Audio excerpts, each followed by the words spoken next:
Well, he's a software pioneer, co-founder of Microsoft. He's one of the world's greatest philanthropists. He's an idol of mine, and it's wonderful to have Bill Gates back in our studios. I met you a couple of months back, quite a few months back in Palm Springs for your book. It's wonderful to have this opportunity to speak to you once again. You're here in Davos at a time which is very uncomfortable, some would say. Some would say it's unpredictable. Your focus has been on health, development, education, and yet it seems that the world around us is focusing on geopolitical tensions. Is that a concern for you?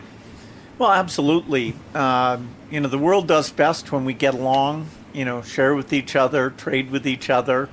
There's always been a bit of tension, but, we've avoided using nuclear weapons. Typically trade has gone up for mutual benefit.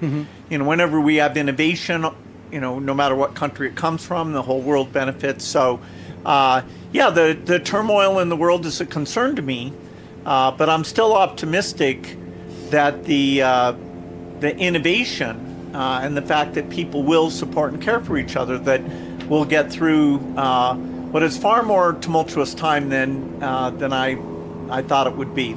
Is this the most tumultuous time for you in all your decades in observing the world around? Is this perhaps the most tense Davos?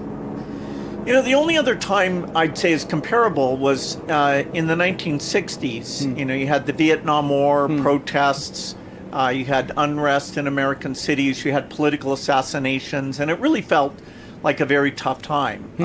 We did get through that. The U.S., came out of that as a stronger country. And so I'm hopeful that how we value alliances and we behave in a predictable way, have win-win relationships. I hope that, out of this tumultuous period, we learn that that's best for everyone. Yeah. A lot of the work that you focus on now is on the health of children. And it's been a constant concern for you that we as countries, people around the world, are under investing when it comes to, the health of children. Going forward, in terms of your own investments, in terms of your own programs, and if we can talk perhaps about India, how do you believe the health of children needs to be looked at much more closely? Well, the progress since the Gates Foundation was started in the year 2000 has been nothing short of miraculous. Half as many children died today as died at the turn of the century. And India has been a significant part of that. And our partnership with the Indian government to say, okay, let's add new vaccines, or let's add digital systems to track the inventory and the hiring, and make sure that the primary healthcare system, as the economy grows and you put more resource into it, that it's constantly improving. Obviously the digital system Aadhaar is helping the entire Indian economy, but we see that particularly in the health sector, that there's a lot less paperwork and people understand what their health status is. So in the same way that we've worked with India these last 25 years for this next phase where AI will come in and play a big role, I would expect that the most exciting pioneer work, a lot of that will come out of India. And so I'm optimistic that we can cut childhood death in half again over the next 20 years, getting it below 2.5 million a year. It's interesting that you mentioned Aadhaar. That is very much our digital backbone. We've got something called DigiLocker as well. So it's a safe place to secure, to have your details. Is that a model that you believe can be replicated elsewhere? Something like Aadhaar? Absolutely. So, philanthropists like Nana Neelankani and the Gates Foundation are funding work at places like IIT Delhi to provide software and tailor it so that it'll work for all the countries of the world. And so, for example, in Africa, we have dozens of countries now that are taking the identity system, which that open source thing is called MOSIP, but it's basically a implementable form of Aadhaar for them. And they are thrilled that India led the way, proved that it's working, and that's a big contribution to help those governments gain the efficiencies that India has seen.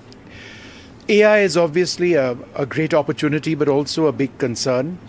How does AI help in terms of some of the development projects that you are interested in, whether it's with farmers or it's with education? And every time I speak to you, AI has evolved.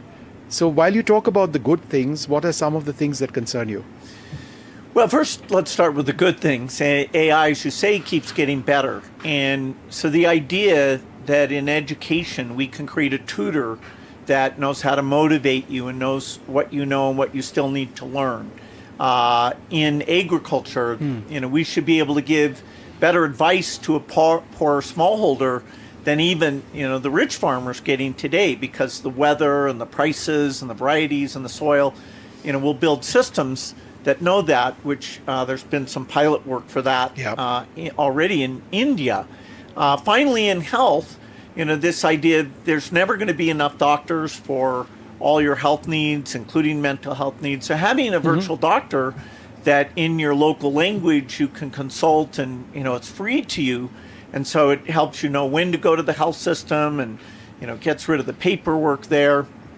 It's very, very promising. And so when I go to the AI summit... Yes, that's a big announcement. Mr. Gates is going to be in India soon, middle of next month. Yeah, so Prime Minister Modi's made this a big priority. And I'm thrilled that I and the Gates Foundation across the board will be there, because we think the commitment of the government to use AI for citizens, including in the health sector, will not only help India, it'll help the entire world. And so the benefits here of great diagnosis very early on, of saving costs, saving time, it's really hard to overstate that. AI will bring turmoil as well, because some jobs will go away, some new jobs will come in, and so governments will have to think how they deal with that. But everything we do in health and education and agriculture, actually making sure there's no delay between when rich countries are using these technologies and even say a less developed country in Africa gets access. That's a big mission for the Gates Foundation in our final 20 years. What about the dangerous things of AI, the fact that it's being weaponized? At heart, you are a coder to the core. I mean, that's what you built your reputation and Microsoft on. The software is moving really fast. It's dangerous. It's being weaponized. It's thinking autonomously. There are no global standards on what should and shouldn't be. Is that not the edge of AI which we need to avoid? Well, whenever we have new advance, it's used by good people for good and bad people for bad. And so, for example, cyber attacks, unless you have the good people using AI for cyber defense, then the bad people get the upper hand. The way we design weapons and, how drones are autonomous and, boats and submarines, I'm not an expert in that area, but it means there'll be a new generation of weapons, and hopefully we can have stability where that doesn't we don't get imbalance that leads to war there, and there'll be fraud. There'll be fake videos. People are going to have to be a little more careful when they see a video, not to think just because it's a video that it's necessarily the case. In fact, we'll have to mark videos in terms of who they come from. Did it come from a reputable news organization that really checked that out? So fake news is your concern, and AI towards creating fake identities and fake information. We already see so much of that, and that's a cause of that's a problem, isn't it? It is, although we'll use AI to detect some of that. So it's measure countermeasure. The good guys will have to invest and get better and try and stay ahead of that. The other challenge is that there will be shifts in that job market. And, so every government will have to decide, okay, given that AI overall is helpful, where are the new opportunities? Do you retrain people? Do you change your tax system? So far, the impact has been pretty modest, but I'd say in the next 4 to 5 years, both in the white-collar side and even in the blue-collar side, as these robots are starting to get better, it'll mean the government will have to step up and deal with the equity issues. Sure. AI and India, what role do you believe, going forward, development of AI and various technologies out of India would be particularly useful? Well, certainly the global companies all have fantastic engineering groups in Yes. India that are, doing absolutely state-of-the-art work. And they're all lined up over here in Davos. And so our, Microsoft, benefits incredibly from the great talents that's there. I think India, a lot of it will be how AI is applied. These foundational models will be kind of global, and because there's so much competition, the very best ones are available, either open source or non-open source. And it's the layer on top of that that connects you to the health system. Or, India's doing a very good job making sure all of the Indian languages that the data is gathered, and saying to the AI providers, hey, take this data so that in your multimedia capabilities, it's not just English, it's every language in the country. And so it's early days for AI. Sure. But already the kind of pilots I'm seeing in health and education, very promising. And, India is kind of less regulated, but has capacity. So in many of these cases, I think it'll get out in front. Yep. It all builds on the digital platform, Sure. where India has been ahead. You're looking at Horizon 1000 that targets many parts of Africa. That's also premised largely on AI. How is that going to work? Well, clinics in Africa are very overloaded. You come in the morning and you wait. You fill out a lot of paperwork.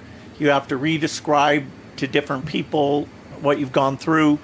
We think by putting AI in there, doing the transcript, that can get rid of the paperwork. We can organize when you come in so that you're not waiting as long.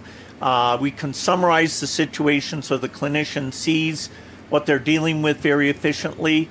Some patients, if they're doing well, we can say, no, you don't need to go to the clinic. And others, we can look at their symptoms and encourage them to go in. And so it's hard to overstate the shortage of capability in these systems. I mean, even versus India, they have a 20th as many doctors. And so we announced the Gates Foundation with OpenAI that we'll be doing piloting in that Horizon 1000 program, which starts in Rwanda. Sure. And a final question to you. In a blog you wrote recently called Optimism with Footnotes, what keeps you optimistic in this present environment? I'm not optimistic, I must confess. Think today, we're coming up with ways to avoid people getting Alzheimer's. The drugs that avoid obesity are going to be so cheap and accessible that, throughout India, people will take advantage of that. Is it better to be a woman today than 20 years ago? Is it better to be a gay person today than 20 years ago? I mean, innovation gives us a lot of new capacity. It's very human to be afraid about what comes next. True. And, we still have nuclear weapons. We have ways that these AIs, if we don't stay on top of it, they could create problems. And so those are my footnotes, is not to take for granted that this will go well. Lack of cooperation in the world today, we've kind of reached a new low. But, I think the logic, of the U.S. and India having a strong relationship will win out, just like, between many countries. So, yes, I'm an optimist. Mr. Gates, it's been wonderful speaking to you, sharing your thoughts on AI, on development, on education, and the future over there. Let's hope the world around us is more stable, perhaps. But thank you very much once again for speaking to NDTV. Thank you, sir. You. Thank you.